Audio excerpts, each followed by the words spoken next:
तीन तिगाड़ा काम बिगाड़ा। तीन बहुओं के रवैये से सासू माँ बहुत परेशान थी। दरअसल बात ये थी कि तीनों बहुओं में किसी बात को लेकर अनबन हो गई थी। तब से ही तीनों एक दूसरे से मुंह फुलाए रहती थी। ना कोई सीधे मुंह किसी से बात करती, ना किसी का कहना मानती। पड़ोसी भी इस बात को जानते थे और जाने कैसे कैसे बातें भी करते। इसीलिए सासू माँ ने तीनों बहुओं को तुरंत अपने कमरे में बुलाया। मैं कई दिनों से देख रही हूँ तुम तीनों अलग अलग सारे काम कर रही हो। ये सब नहीं चलेगा, तीनों को मिलकर ही काम करना पड़ेगा। सास की बात सुनकर एकदम से बड़ी बहू बोल उठती है। नहीं मम्मी जी, मैं इन दोनों के साथ कुछ नहीं कर सकती। मैं इस घर की बड़ी बहू हूँ, फिर भी ये मेरा कहना बिल्कुल भी नहीं मानती। अरे जेठानी जी, जानबूझकर मुझे डबल काम करवाती है आप। और छोटी मुझसे टेढ़े मुंह ही बात करती है। इन दोनों के बीच हमेशा सैंडविच बन जाती है मेरी, और मैं हमेशा आलू की तरह बीच में मसली जाती हूँ। मम्मी जी, इन दोनों को लगता है कि मैं छोटी हूँ तो इनके पैरों तले दब जाऊंगी, लेकिन नहीं, मेरा भी उतना ही अधिकार है जितना इन दोनों का है। बड़ी आई दोनों मेरी चुगली करने के लिए, मुझे क्या कम समझ रखा है। तीनों बहू एक दूसरे से बहस करने लगती है और सास दोबारा ये देखकर टेंशन में आ जाती है और सबसे कहती है, चुप हो जाओ, अब से तुम तीनों सारे काम एक साथ करोगी। आंख बंद करके एक दूसरे की बात सुनोगी। तुम तीनों इस बात को गांठ बांध लो, वरना अगली छुट्टियों में तुम्हारा अपना मायके जाना कैंसिल है। सास की बातें सुनकर डर के मारे तीनों हामी भर देती हैं। जी मम्मी जी, मैं समझ गई। हाँ मम्मी जी, जैसा आप कहें, आप जो कहेंगे मैं वही करूंगी। तीनों बहू सास की बात को गांठ बांध लेती है और वादा करती है कि अब से सारे काम वो तीनों एक साथ मिलकर ही करेंगी। ये सब देखकर सास खुश हो जाती है और वहाँ से चली जाती है। नीचे जाकर वो देखती है कि घर में शर्मा जी आए हुए होते हैं। सास जोर से आवाज लगाकर कहती है, अरे बहू, जरा चाय बनाकर तो लाना, शर्मा जी आए हैं। सास की बात सुनकर तीनों बहू तुरंत किचन की ओर भागती है और चाय बनाना शुरू कर देती है। मुझे तो एकदम मसाले वाली कड़क चाय पसंद है, तो हम शर्मा जी के लिए मसाले वाली चाय ही बनाएंगे। अरे नहीं दीदी, गर्मी के मौसम में मसाला चाय कौन पीता है? मैं तो शर्मा जी के लिए इलायची वाली चाय ही बनाऊंगी। ये कैसी बात कर रही हैं आप दोनों?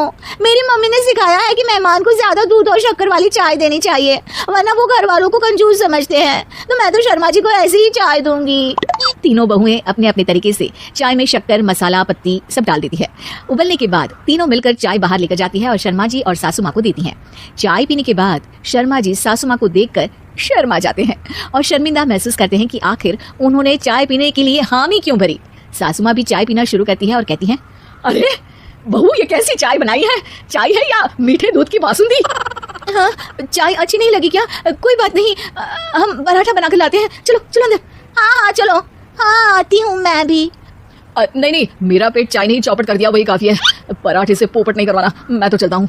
शर्मा जी चुपचाप पतली गली से निकल जाते हैं। अगले दिन सास बहुओं से कहती है, अरे बहू, जाओ जाके ऊपर के गेस्ट हाउस की सफाई कर दो। कल हमारे यहाँ मेरे दूर के रिश्तेदार आने वाले हैं, तो पूरे कमरे को चमका देना, समझी? तीनों बहू सास की बात को मानकर ऊपर सफाई करने चली जाती हैं और तीनों कमरे की सफाई चालू कर देती है। बड़ी बहू मकड़ी के जाले साफ करती है तो बीच वाली झाड़ू लगाना और छोटी वाली सर्फ डालकर जमीन धोना शुरू कर देती है। अरे दीदी, जेठानी जी, अभी मैंने पूरी फर्श धोई और आप फिर से धूल नीचे गिरा रही हैं। और मछली जेठानी जी, आप बिना झाड़ू की धूल यहाँ छटक रही हैं। अरे तीनों को साफ करना है, एक साथ सफाई करते हैं ना। अरे वही तो, हम साथ साथ हैं, घर साफ साफ है। तीनों बहू ऐसे ही काम में उलझ जाती है और 2 घंटे तक एक ही कमरे की सफाई करती रहती है। बहुत देर से अपनी बहुओं को ना देखने के कारण सास ऊपर कमरे में उन्हें देखने जाती है, लेकिन कमरे में घुसती ही वो गीली फर्श पर फिसलने के कारण नीचे गिर जाती है। ओरी मोरी मैया, हड्डी मरोड़ के रख दी। आए, मेरी तो कमर ही टूट गई रे। तीनों बहुएं सास को उठाती हैं और बिस्तर पर सुला देती है। अरे मेरे हाथ पैर दर्द कर रहे हैं, दबा दो, आराम मिलेगा। हाँ जी माँ जी। अरे जी माँ जी, जी माँ जी।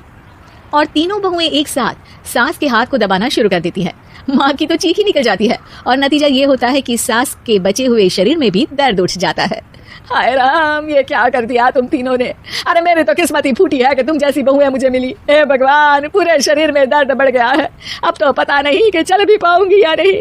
माफ करो, मुझे गलती हो गई मुझसे कि तुम तीनों को एक साथ काम करने के लिए बोला। सोचा था तीनों मिलकर अच्छे से काम करेगी, लेकिन बड़े बुजुर्ग सही कहते थे कि 3 तिगाड़ा काम बिगाड़ा। तुम लोगों ने ये बात ना आज साबित करके दिखा दी।